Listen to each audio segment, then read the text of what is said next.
experiencing frustration and anxiety when it comes to stubborn belly fat, especially after hitting 40. This is a particular pain point that drives a lot of my clients to finally come and work with me. And today I want to share with you my secrets as a functional medicine dietitian on how to get rid of belly fat once and for all without some crazy fad diet. Learn my top 5 strategies on how I help my clients lose their belly fat once and for all. Definitely stay until the end because I'm going to be talking about a natural sugar that actually might help you lose belly fat. What?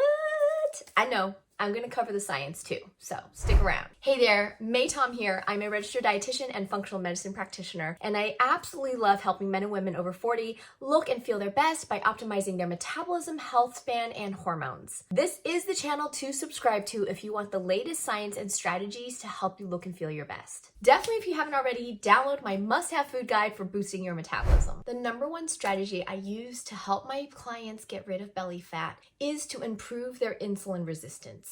Now, belly fat is also known as visceral adipose tissue, and insulin resistance and visceral adipose tissue, also known as VAT, belly fat, go hand in hand. And you might ask, well, what came first, the chicken or the egg? It's kind of a vicious cycle. When you're insulin resistant, you put on more weight, especially around your organs. When you have more weight around your organs, they're actually sending out signals. We call them adipokines. They're almost like hormones that cause you to be more and more insulin resistant. So this is a vicious cycle that we want to break. So how do we do that? First, I want you to eat like a diabetic. Treat yourself like you have diabetes. No, I'm serious. I wish more people would eat like they have diabetes before they get diabetes, because diabetes is 10 years in the making. And belly fat is a sign that you are on the path towards diabetes. So if it's not now, it's going to be later. And I always like to use this analogy.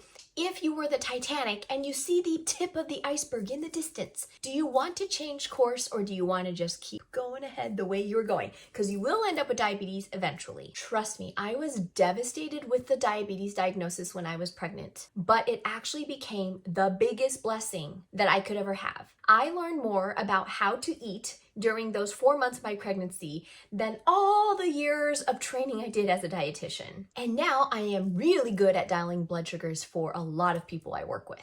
Like I said before in other videos, blood sugars are my jam. I don't eat jam, but this is my jam. So being a diabetic, eating like a diabetic, does not mean you just convert everything to sugar-free, including Diet Coke. In fact, it turns out these artificial sweeteners that are in these sugar-free products are setting us up for diabetes from another pathway by influencing our gut bacteria and possibly doing other things besides raising blood sugar. So we definitely don't want any of those sneaking in. The best way you can figure out how to eat like a diabetic is to pop on a CGM, continuous glucose monitor, for a month, if not longer, and see real time how the food you're eating affects your blood sugar. You will learn so much about yourself beyond what a piece of paper would tell you about the glycemic index, which is generically how things raise your blood sugar. This is real data about you. It is a total eye-opener. I highly recommend. So if you want to work with me and pop on a CGM, I'll link below how to do that. Now, if CGMs are just a little too expensive, you can go the old-fashioned way, which is go to Walmart, which is one of the cheapest places to buy this, and get a blood sugar monitor. It's one where you prick your finger, put the stick in. And it's super easy. You do it about 4 times a day on average, first thing when you wake up and then after meals, and keep a food log alongside. Now, I was required to do this for 4 months by my doctor because this was a medical emergency. But honestly, even if it's not required, it would give you a lot of data on how to fix your eating, adjust it. Now, if you're not even willing to do that, the quick and dirty way is to eat a low glycemic, low carb Mediterranean diet. I can help you with that, but so can ChatGPT. Did I actually say that? Aren't I worried about job security? Actually, no. Why not use AI in an educated way? And actually, I don't really love making meal plans. I have a lot of funner and more interesting things to do with my clients. Okay, just for fun, I'm gonna give you a really easy prompt. Here we go. Type this into ChatGPT. I am a diabetic. You are an expert dietitian who has knowledge about low glycemic index. Someone like me, Tom. Create for me a sample meal plan that is low glycemic, Mediterranean, and has at least 10 different vegetables a day. I don't eat gluten or dairy, and I don't really like eggplant, peppers, or raw onions. Enter. Okay, so it'll spit out like a 7-day meal plan, and it won't give you recipes, but it definitely gives you ideas of how I would think as a dietitian to lead you in a generic way if I didn't have CGM or blood sugar data. So go to town on that. The next strategy I use as a dietitian to help my clients get rid of belly fat is by using a personalized whole food version of the fasting mimicking diet, which I like to call the nourishing fast. Now, for those of you that don't know what the fasting mimicking diet is, it's born out of USC, Walter Longo's research on longevity. He wrote a whole book called The Longevity Diet, and he also created a product that basically helps you mimic fasting. It gives you just enough calories so that your body doesn't go full on into high stress mode where you're like starving for 5 days, but it gives you just enough calories to mimic fasting. You still get all the benefits of fasting while you're still eating some food. Exciting new research, by the way, was just published a few weeks ago about the fasting mimicking diet. They had 100 participants, half in a control group, half in the fasting mimicking diet.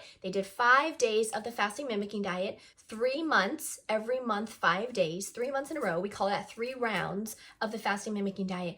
And they were able to see statistically significant drops in A1C, which is blood sugar, your fasting glucose, your insulin resistance score, also visceral fat, which is that, belly fat, total body fat, and BMI. So very promising. They published that research from a longevity standpoint, kind of implying that you can turn back the biological clock. But what I find interesting is it's a great way to lose that belly fat without going into extreme starvation mode of water fasting or dry fasting. So check out fasting mimicking diet. It's definitely born out of science and science-based. The other complaint I got from a lot of my clients who use Prolon is that it's just crackers and some dried soups and you're paying $200 for it. If I was traveling and I wanted a box version, something that I didn't have to think, plug and play, that is the best. Go with Prolon. But if you want a whole foods version that's a little bit more tasty, less costly, and personalized to the calories you need to get into a fasted state, do the nourishing fast. You can DM me on Instagram and find out when my next cohort is happening. Right now we're having one launching during spring equinox, but by the time this video comes out, there'll probably be another one. Oh, also, lastly, I did vlog my first experience doing the nourishing fast that I designed myself, so you can check that out on my YouTube channel.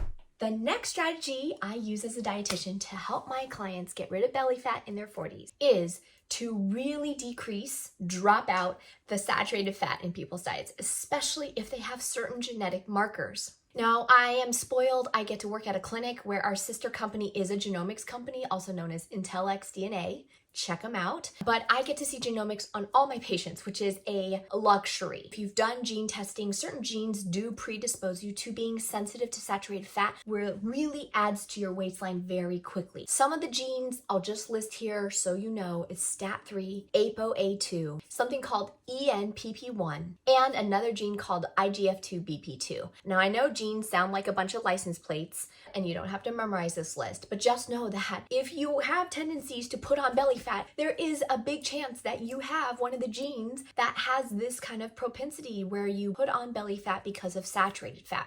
Now, I know I have one copy of STAT3, and I'll show you this really interesting chart from one of the research papers. They saw a linear correlation. As people's saturated fat went up, these are all STAT3 carriers, but as their saturated fat went up, their waistline also went up in a linear way. So it's very obvious in the science that saturated fat has this connection for certain people. Now, the biggest culprit of saturated fat is when you're eating out, you don't see the butter they're using when they're cooking your steak. You don't know what type of ground meat they're using in the chili that you're having, right? How lean it is. These are all sources of saturated fat. And at home, definitely dairy, butter, fatty cuts of meat, like even pork, like bacon, or red meat tends to have more saturated fat. So really for people who have all of those genes, we're looking at eating saturated fat, like 10% of your calories or less. Now, even plant-based saturated fat is kind of in this gray zone, but I would say if you have these genes, and again, propensity towards belly fat, I would even drop out some of the coconut, MCT, chocolate, like cocoa butter products that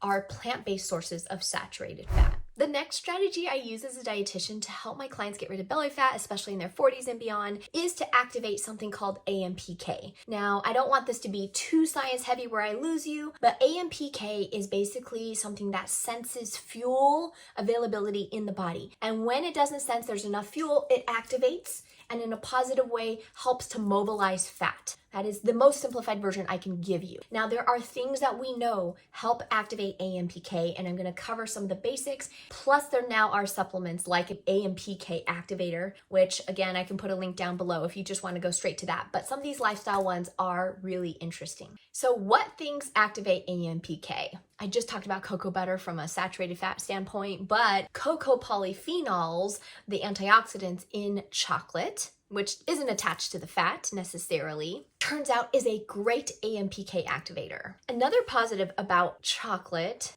aside from AMPK, is that the caffeine that's in chocolate, also known as theobromine, helps with browning of fat. So there is white fat in the body and brown fat. Brown fat is really good for you. It helps to burn things off like calories. White fat just sits there and is inflammatory. Our bodies can actually convert white fat to brown fat. This is called a browning effect. And it turns out chocolate theobromine, so the caffeine in chocolate, can also help activate that pathway. So you get a double bonus for having some cocoa in your life. And again, if you're sensitive to saturated fat, just check the total amount or go just straight into the cocoa powders that are available. Now, the caveat with chocolate is cadmium is a heavy metal that can creep up in chocolate, naturally occurring in the soil, gets into the cocoa beans. So I do actually prefer supplement companies that source chocolate and test for heavy metals. My favorite chocolate, as some of you know, is FX Chocolate by Designs for Health. I'll link them below. Okay, so as you might have guessed, exercise also activates AMPK, but the question is, what type of exercise is the best bang for your buck when it comes to AMPK and activating that fat metabolism in your belly? One meta-analysis of 32 studies found that HIIT,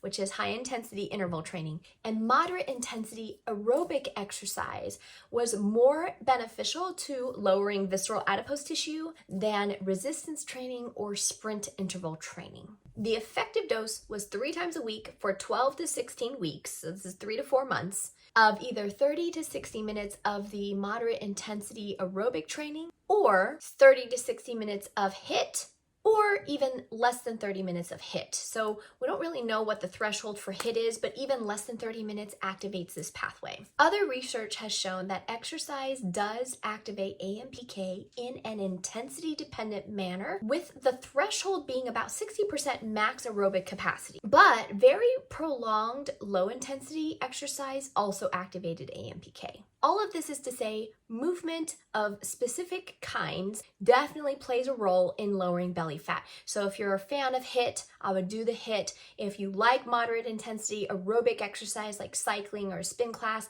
go for that. I would say work with a trainer, make sure you're honoring your injuries and getting the best bang for your buck. Not over or under training. The last AMP activator I want to talk about is cold exposure. One study found that whole body cryotherapy for 3 minutes each session, a total of 20 sessions, reduced abdominal adiposity, which is belly fat, in menopausal women who had metabolic syndrome. They lost an average of 1 pound of fat and 1% of their visceral fat. This sounds really small, but just sitting in a tank for 3 minutes, 20 times, getting those kinds of results is pretty cool. Have you tried cryo? I want to hear, comment down below. I know for me, I used to go to cryo after work at a local gym, and I slept like a baby on days I did cryo. I'm not quite sure the mechanism, but I have compared notes and heard this from other people as well. The fifth and final strategy on how to get rid of belly fat in your 40s, from my point of view as a dietitian, is to use GLP-1 boosters. Now,